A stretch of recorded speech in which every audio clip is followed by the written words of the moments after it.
Did you watch CoffeeZilla's last vid? I was gonna watch a CoffeeZilla vid right now. I don't think it's the one you're talking about though. There's one called I Could Have Stopped Him, and it's got CoffeeZilla holding a lightsaber on his shoulder, which is bad lightsaber etiquette, by the way. That's a no-no, okay? You don't want to rest it on anything, but I don't know who he could have stopped, but I'd like to know. Should we watch out? Do you think this video is about how CoffeeZilla could have stopped 9/11? Yes or no? Or Bernie Madoff? Also, he's got like a smoke machine or something? Feels like probably a digital effect. I may have created a monster and I want to talk about it. It's Caleb Maddox, the young entrepreneur, millionaire, sales guy, just got sued by the FTC. Who, Megalo? We're gonna go over it. This smoke is way too much. Hold on one second. Okay, we're back. Sorry. I do feel like a Sith Lord or something for not doing more to stop this. Guys, FTC just sued Caleb Maddox and his business partner for something called Air AI, which is like this sales company where they would do all your calls for you using the magic of AI. Of course, it was overpromised, underdelivered, but unfortunately, a lot of people left feeling completely... An AI feature that was overpromising and underdelivering? I don't fucking believe it, CoffeeZilla. I simply don't believe it. That hasn't happened. That won't happen. I think you might be pulling a scam right now on me and the good people of this chat by pretending that this is anything but a crazy aberration. So much to the point that even among a sea of overpromising by AI companies, the FTC literally sued them because they were causing losses of up to $250,000 for individual businesses. The complaint says Caleb and his company bilked consumers out of roughly $19 million over the course of a few years, according to the FTC. Now, huge news. But I want you to know, we knew Caleb's was a grifter a long time ago. He was a... Bro, I had never heard of this guy, but it was like the second CoffeeZilla video in a row where it's just reminding me that the FTC is only going after like the smallest time nobodies. Who the f is this guy? This is the biggest thing in the like Air AI. On our radar, not businesses. one, not two, I'm not glad three, it's existing. but 5 years ago, you can see us here having a debate with the... wow, look, it's young CoffeeZilla. Why he got more hair now? At the time, I guess he was 19 or something, the millionaire visionary would call himself, and you know, he was basically pitching back then something called the YTA method. And he made millions of dollars with that too. Listen, the kid could sell. Well, it turns out you can sell if you overpromise stuff. And basically that's exactly what he did. And you know, he says even on this call, you know, if you bought his course, he was liable if you didn't basically succeed. He said it was our responsibility to make people succeed if they bought it. I'm gonna play a clip from our little debate together back when me and Caleb were nothing but wee little pups, okay? And it was my chance to stop this man before he wreaked havoc on the world. Then you call poor people passing over opportunities repeatedly. Poor people are passing over opportunities repeatedly. I don't tell people in YouTube automation that it's their fault if they don't succeed. I don't tell people that. You just tell poor people that. But I will say, no. I say to everyone, if somebody's a YTA, I believe they took it. First of all, it's insane that he called it the YTA.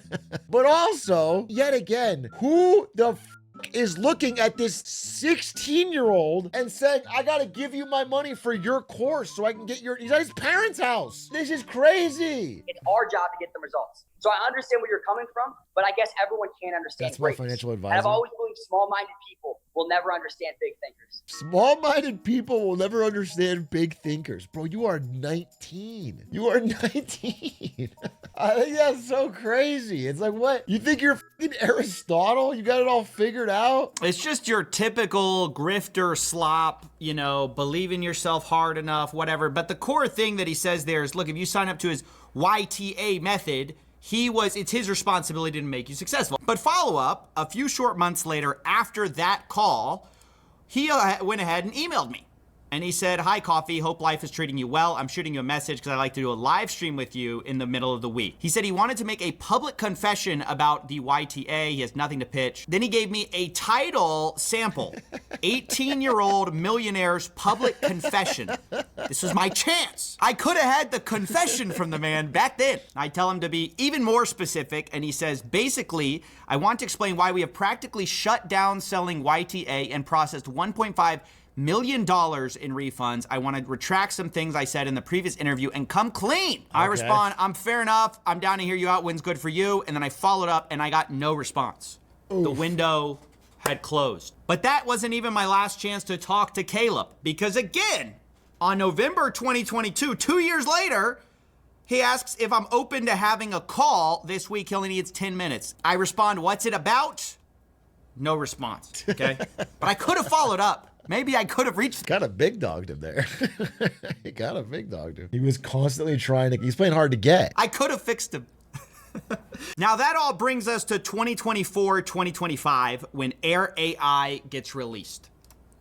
This is a chatbot where Caleb Maddox was behind it and basically promised that, you know, they could do sales calls with their AI. And it was wildly overpromised and under-delivered for people. But here's a basic part of the demo that I want to show you real quick. Tesla Motors. How's your day going so far? It's going pretty good, my man. How about yourself? And you said from Tesla, right? It's the car company? Yeah, that's right. I'm calling from Tesla Motors, the car company. So that's the basic idea. It's a chat bot where you buy their license and it'll handle all your sales calls. That was kind of the pitch. That was kind of the idea. And now to be clear, a lot of companies are trying to do this. What made Caleb Maddox and his goons different is that they were claiming that their AI technology can have full 10 to 40 minute long conversations that sound like a real human with infinite memory, perfect recall, and can autonomously take actions across 5,000 applications and do the entire job of a full-time agent without having to be trained, managed, or motivated. To do this, you had to get the Air AI Access card. Now, in a twist that will surprise almost no one, this conversational AI really didn't work. The FTC alleges the conversational AI technology was never available and that you had to instead build this like long tree of decisions for the AI to take in order to actually make it work, saying that getting the conversational AI to function at all times requires a substantial time commitment where consumers must pre-script answers for every potential question, making it near... It's like a thinking, feeling conversational AI, as long as you think of every possible question the customer could ask and pre-write an answer.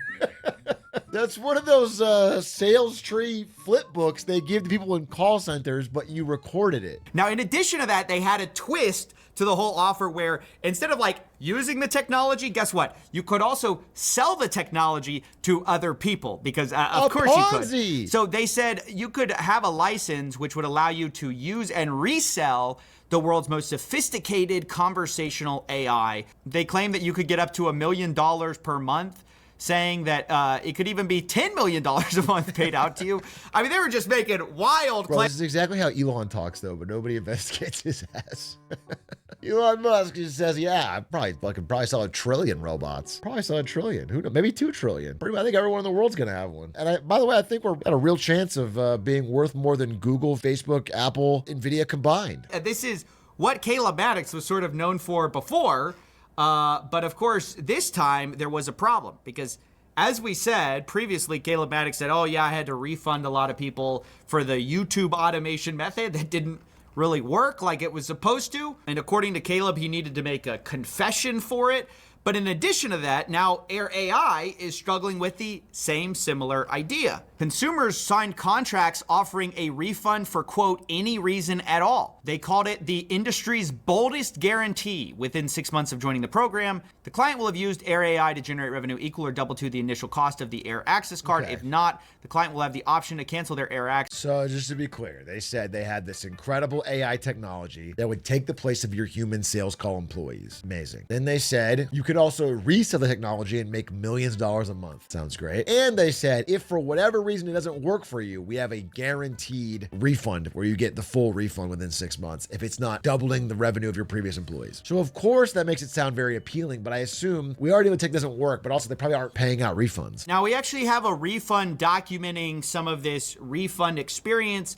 This guy kind of explains what it was actually like. If for any reason you're not happy with the service, we refund your deposit and buy back your agency. It has been an excruciating process. And basically he's telling me that, yes, he wants to refund the deposit, they don't have the money. And this is funny because he's telling me that they need the money to run the business day to day. So yes, you heard that right. This guy tried to actually get a refund from Caleb Maddox. It took weeks to get a response. Finally, he gets a response that we'd love to refund you, but we have too many expenses. We can't.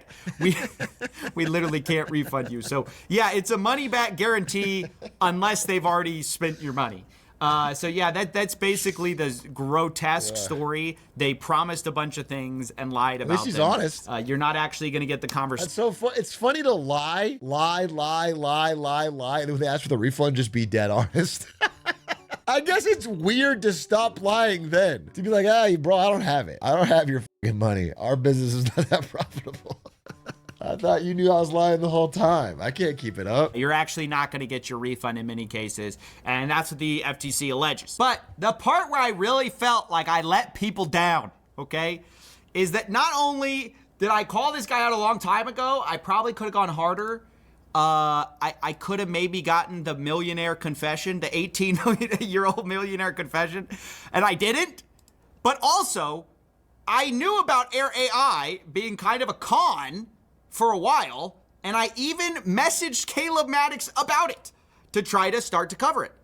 Unfortunately, as things happen, things get piled up on your plate, and I just basically didn't get around to it. I mean, that's what is being said here is if you were a victim of this Air AI scam and you can't get your money back from Caleb Maddox, you should sue CoffeeZilla, because in a way it's his fault you lost money. The fact that he did not make a video about this sooner, that he did not call out Caleb Maddox sooner, he owes you the money you spent on Air AI, and you should and will win in court. That's the bottom line. Here's my message to him. I share my skepticism, the accusations.